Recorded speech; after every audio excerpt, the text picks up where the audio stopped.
बिस्मिल्लाहिर्रहमानिर्रहीम। अस्सलामुअलैकुम। कैसी हैं आप सब लोग, मेरी प्यारी प्यारी बहनों, जहाँ भी होंगी खैरियत से होंगी। अल्लाह ताला आपको खुश रखे, आबाद रखे। तो सुबह सुबह नाश्ते का काम ख़त्म कर लिया सब ने, जैसा जैसा जिसको जो चीज़ चाहिए थी सबको हमने दे दी। नाश्ते से फ़ारग हो गए, घर की सफाई भी शुरू कर दी। और कई दफ़ा ऐसा होता है कि साथ ही हम लंच की तैयारी भी शुरू कर देते हैं, क्योंकि छुट्टियां हैं तो घर में रूटीन ही ऐसे अपसेट है सब लोगों की। तो क्या करना है कि काउंटर टॉप को हर वक्त किचन में आपका काम रहता है, तो इसको ज़रूर साफ़ सुथरा रखना है। तो सबसे पहले क्या करना है, जो ही आपने लहसुन और प्याज और ये चीज़ें छीलनी है या सब्ज़ी बनानी है, तो काउंटर टॉप के ऊपर छिलकों को नहीं रखना, बल्कि एक बास्केट या डिश ले लें, पुरानी प्लेट ले लें, उसके ऊपर शॉपिंग बैग चढ़ा लें और छिलके उसके अंदर ही डालें। इस तरह टॉप जो है आपका बिल्कुल साफ़ सुथरा रहेगा। और इसी तरह जब हम कुकिंग कर रहे होते हैं, सुबह का नाश्ता कर रहे होते हैं, किसी को अचार चाहिए, ऑयल है, घी है, इस मुख्तलिफ़ किस्म के हमारे कंटेनर हैं, बॉटल्स हैं, तो वो ऑयली हो जाती हैं। और जहाँ जहाँ उनको रखा जाता है वो सारी जगह जो है हमारी काउंटर टॉप के ऊपर सारी शेल्फ़ हमारी ऑयली हो जाती है। तो इस तरह का एक फ़ालतू सा कंटेनर बना लें, जैसे जिसमें ऑयल या घी आता है, उस डिब्बे को काट के तो उसमें आप लोग ये रख सकते हैं। मेरी तरह मैं तो यूजुअली ऐसे ही रखती हूँ, जो ही वो ऑयली या गंदा हो जाता है तो उसको फेंक देती हूँ। नेक्स्ट मंथ फिर ऑयल आ जाता है तो नया डिब्बा जो है वो काट के रख ले। इसको अच्छी तरीके से हम कवर भी कर सकते हैं, लेकिन ऐसा भी रखा जा सकता है, कोई इशू नहीं होता। उसके बाद रोटी मैट अगर यूज़ करते हैं या चकला बेलना यूज़ करते हैं, तो बेलन और इसको रोज़ाना साफ़ करना बहुत ज़रूरी है। ये डिब्बा है, इसमें अंदर मैंने खुश्क आटा रखा हुआ है, ये कवर रहता है, इसमें वो कीड़े वगैरह और इस तरह का कोई इशू नहीं होता, तो मैं इसके अंदर रखती हूँ। और इसको जो है वो वीकली इसके कवर को मैं धो लेती होती हूँ, और धोकर अच्छी तरह से खुश्क करके दोबारा इसके ऊपर दे दिया है। और ये रोटी मैट है, इसको भी मैं, अगर खुश्क हो आटा आपका तो आटे को ज़ाया मत करें, वापस उस कंटेनर में डाल लें, और जो घी वगैरह लगा हो इस बेलन को अच्छी तरह से धो के खुश्क कर लें। इसको धो के मैं अक्सर, ये शेल्फ़ है मेरी जो खिड़की है उसके ऊपर, मैं ये जो रॉड से हैं उसके ऊपर लटका देती हूँ, तो एक्स्ट्रा पानी नीचे गिर जाता है और ये फटाफट से खुश्क हो जाता है। उसके बाद सबसे अहम काम होता है हमारा स्टोव की क्लीनिंग करना। डेली यूज़ होता है, हर वक्त किचन में यूज़ होता है, तो ये एक जो है वो वीकली तो इसकी सफाई होती है, संडे के संडे करती हूँ, लेकिन डेली क्या किया जाए कि कोई मसला नहीं है। आपको मैं फटाफट इसका हल बताती हूँ। हल्का सा इसको गीला कर लेना है, हल्का सा, यानी कि पानी इसके ऊपर गिरा लें, ताकि जहाँ जहाँ दाग हैं, स्टेन्स हैं लगे हुए, आपके चाय गिरे हुए, सालन है या कोई भी चीज़ वो गीला हो जाए। उसके ऊपर आपने बिल्कुल सिंपल इंग्रेडिएंट है बेकिंग सोडा, जो हमारे घर में मौजूद होता है। अगर नहीं है कोई मसला नहीं, नेक्स्ट टाइम मंथली जब ग्रॉसरी करेंगे सौदा लिख के देना है, तो उसमें आपने बेकिंग सोडा लिख देना है। खुला मंगवा लें तो बहुत ही अच्छी बात है, एक कंटेनर में डाल के रख लें, उसके ऊपर बेकिंग सोडा, जैसे मैंने ये पर्ची से लगाई है, लिख देती हूँ। बहुत इजीली मुझे हो जाता है, मुझे पता चल जाता है इसमें ये बेकिंग सोडा। अक्सर याद नहीं रहता ना कि इस डिब्बी में क्या डाला था, तो ऊपर लिख लेना बेटर है। 10 मिनट भी नहीं लगेंगे आपको। ऊपर छिड़काव करने के बाद आपने एक कपड़ा लेना है और उसके साथ सिंपल इसको साफ़ कर देना है। सारे स्टेन्स आपके जो हैं वो चूल्हे के ऊपर से ऐसे गायब होंगे जैसे थे ही नहीं। कोई कूचा, कोई स्टील वूल, कुछ वो स्कॉच ब्राइट, कुछ भी यूज़ करने की ज़रूरत नहीं पड़ेगी। डीप क्लीनिंग के लिए, इसके लिए जो लिक्विड बनाया जाता है उस पे मेरी सेपरेट वीडियो मौजूद है, वो लिक्विड बनाया हुआ है मैंने। उसके साथ किचन की क्लीनिंग और वॉशरूम की क्लीनिंग दी हुई है। बहुत डीपली अगर करनी हो तो वो शेल्फ़ की और जो सारी जो है हमारी टाइल्स वगैरह चमक उठती हैं, वो लेमन और विनीगर और चीज़ें डाल के मैंने जो बनाया हुआ, उस पर सेपरेट मेरी वीडियो मौजूद है, आप चैनल पे सर्च करके देख सकते हैं। तो ये जी सिंपल हमारा 5 से 10 मिनट के अंदर स्टोव बिल्कुल साफ़ सुथरा हो जाएगा, क्योंकि अभी क्लीनिंग के साथ साथ हमने नेक्स्ट कुकिंग भी करनी है, तो स्टोव हमें चाहिए भी। तो इसलिए फटाफट से जो पिछला गंद है, जो हमने मॉर्निंग में कुकिंग की थी, उसके सारे हमने दाग धब्बे जो हैं, यानी कि उसका नामो निशान मिटा देना है।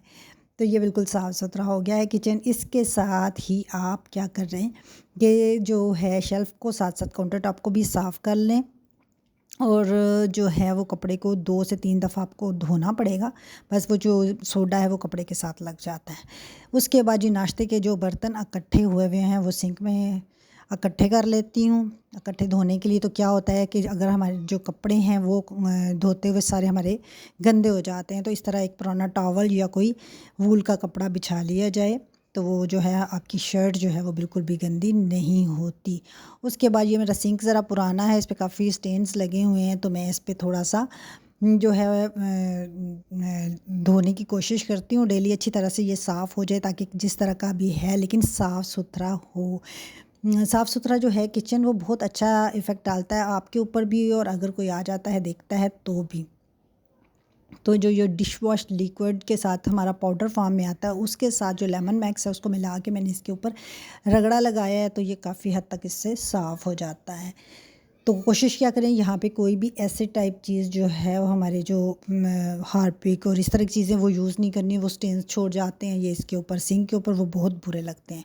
उसके बाद जो कपड़ा जिससे हम डस्टिंग करते हैं, शेल्फ्स को साफ़ करते हैं और जो टाइल्स को साफ़ करते हैं, उसको थोड़ा सा सर्फ़ लगा के अच्छी तरह से धो देती हूँ और डेली उसको सुखा लेती हूँ ताकि स्मेल ना आए। और एक ख़ास बात ये है कि जब आप ये टैप वगैरह धो लें, सारा किचन साफ़ कर लें, तो टैप को आखिर में लास्ट पे एक ड्राई कपड़े के साथ इसको खुश्क कर दिया करें। इस तरह वो ऊपर पानी के जो निशानात हैं ना, वो नहीं रहते, वो बड़े बुरे लगते हैं। टैप पूरी साफ़ होती है, चमक जाती है, लेकिन ऊपर ऊपर पानी के निशान जो वहीं पर ड्राई हो जाते हैं।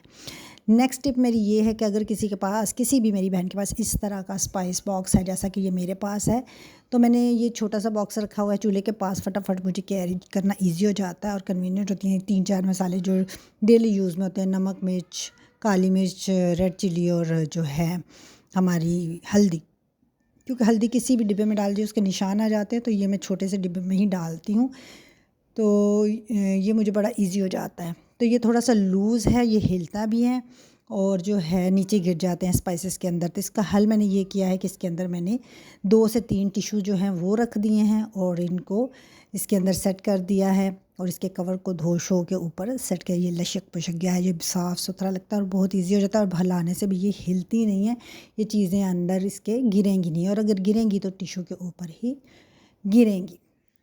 तो ये हो गया मेरा ये वाली टिप। और नेक्स्ट टिप जो मैं आपको नेक्स्ट अपना जुगाड़ दिखाने लगी हूँ, देसी जुगाड़, वो ये है कि ये शॉपिंग बैग जो हमारे पास आते हैं, ये जी कार्टून कैरेक्टर बने हुए थे, और इसी तरह के हमारे पास पेपर बैग्स भी होते हैं जो थोड़े से हार्ड होते हैं, जिनकी शेप बरकरार रहती है, ऊपर हैंडल्स होते हैं। तो डोर के पीछे किल्ली लगा लें, हुक लगा लें, उसके साथ इसको बांधें और सेंटर में एक होल कर दिया मैंने इसके। अब इस होल करने के बाद फ़ायदा क्या है, पहले इसमें लहसुन वगैरह डाल देती थी, अब क्या करती हूँ, इसके मैंने जो छोटे छोटे पीसीज हैं, अगर आप स्टिचिंग करती हैं घर में तो ऑब्वियसली छोटे छोटे पीसीज बच जाते हैं, वो इसमें डालें। कोई भी चीज़ गिर गई है शेल्फ़ के ऊपर, तो फटाफट से वो पीस निकाला, काउंटर टॉप उसको साफ़ किया और फेंक दिया, या टिशू से साफ़ कर लिया। टिशू नहीं है तो ये छोटे छोटे पीसेस जो हैं उसको फेंके मत कूड़े में, इस बॉक्स में, इस पैकेट में, इस शॉपर में डाल दें। और ये एक और जुगाड़ है जी आपकी बहन का, ये क्या है, ये मैं आपको बताती हूँ कि ये एक लंबा सा बॉक्स की तरह है, ये हार्ड प्लास्टिक था, इसमें छोटे छोटे बच्चों के खिलौने थे, तो मैंने नीचे सुराख इसके करके तो उसके अंदर शॉपिंग बैग्स जो इतने भी आती हैं चीज़ें वो फालतू डाल देती हूँ, और नीचे इसके ये बहुत ज़बरदस्त ऑर्गेनाइज़र बन गया। दराज पे मैंने देखा था 300-400 का था और 250 DC पड़ जानी थी, मैंने कहा 500-600 आम ही ज़ाया करना, या तो मैं घर में बना लेती हूँ।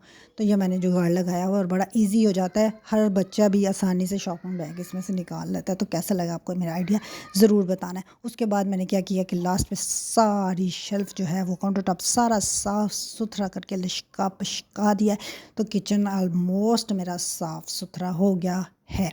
तो लास्ट में जब फारग हो जाए तो दिल करता अब सारे काम ख़त्म हो जाएं, तो फिर इनू गंदा करने वास्ते बर्तन फिर धोने वाले करने वास्ते, अपनी थकावट उतारने वास्ते एक कप चाय ज़रूरी है। तो अब मैंने रख दी है जी चाय कम, दूध पत्ती ज़्यादा है। तो मेरा तरीका ये है कि मैं दूध रखती हूँ सबसे पहले चूल्हे के ऊपर।